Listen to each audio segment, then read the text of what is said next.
ঝাড়গ্রামে ছিলাম, কিন্তু আমার কাছে যখনই পুলিশ কমিশনার খবরটা দেয় আমি সঙ্গে সঙ্গে তাকে বলি যে এটা খুব নকারজনক ঘটনা এবং খুবই বেদনাদায়ক ঘটনা। যেই জড়িত থাক তাকে ইমিডিয়েট শাস্তি দিতে হবে এবং আমরা চাই এই কেসটা ফাস্ট ট্র্যাক কোর্টে হোক। ফাস্ট ট্র্যাক কোর্টে হলে জুডিশিয়াল প্রসেসটা তাড়াতাড়ি হবে এবং তাতে আমরা ফাঁসির দাবি জানাবো। কারণ কিছু মনে রাখবেন, কিছু লোক এখনো সামাজিক অবক্ষয়ের মধ্যে আছেন, সামাজিক মূল্যবোধটাকে ভুলে গেছেন।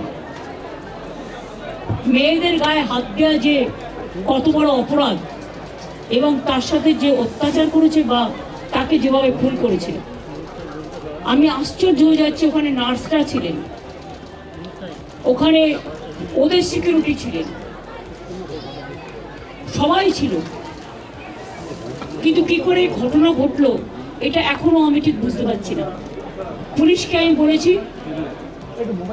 বাবা মাও যেটা আমাকে বলেছেন যে ওদের ভেতরেই কেউ আছে, যদি ভেতরে কেউ থাকে কারো প্রতি সন্দেহ হয়, যারা ছিল, যারা ওর বন্ধু বান্ধব, তাদেরকে সবাইকে ডেকে কথা বলবে এবং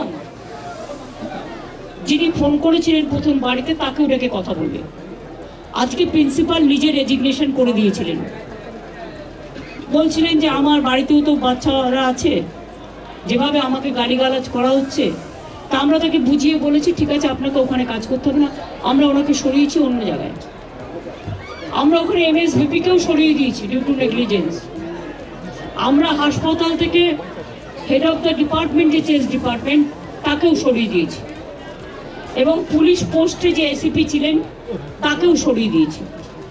সবাইকেই সরানো হয়েছে এবং ডগ স্কোয়াড থেকে শুরু করে, ভিডিও থেকে শুরু করে, ফরেন্সিক ডিপার্টমেন্ট থেকে শুরু করে সবাইকেই ইনভলভ করা হয়েছে যাতে খুনি গ্রেপ্তার হয় এবং দোষীরা শাস্তি পায়। এবং আমি চাই পুলিশ যত তাড়াতাড়ি সম্ভব দোষীদের গ্রেপ্তার করবে।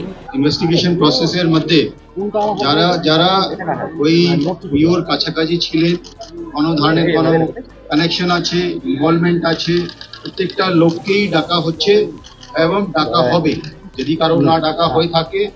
এবং আমরা অলরেডি একটা হেল্পলাইন নাম্বার শুরু করেছি, ওর মধ্যে ডাক্তাররাও আমাদেরকে বলতে পারেন, অ্যানোনিমাসলি বলতে পারেন, ফিজিক্যালি এসে বলতে পারেন যদি কারো উপরে সন্দেহ থাকে, কি কারণে সন্দেহ আছে। ফ্যামিলি মেম্বার সঙ্গেও আমরা টাচে আছি। কালকে এডিশনাল CP1 পার্সোনালি এখানে এসেছিলেন, উনি ওনার ভিউটা জেনে গেছেন। আমিও আজকে এসেছি, ম্যাডাম এখানে এসেছেন, আমরা ওনার ভিউটা জেনে গেছি এবং ওদের সঙ্গে আমরা কন্টিনিউয়াসলি যোগাযোগে থাকবো এবং প্রসেস অফ ইনভেস্টিগেশন শেয়ার করবো। এবং আমরা নিশ্চিত কি আগামী 4-5 দিনের মধ্যে যদি আরো কেউ থাকে আমরা নিশ্চয়ই ওদের সবাইকে আমরা নিশ্চয়ই অ্যারেস্ট করতে পারবো।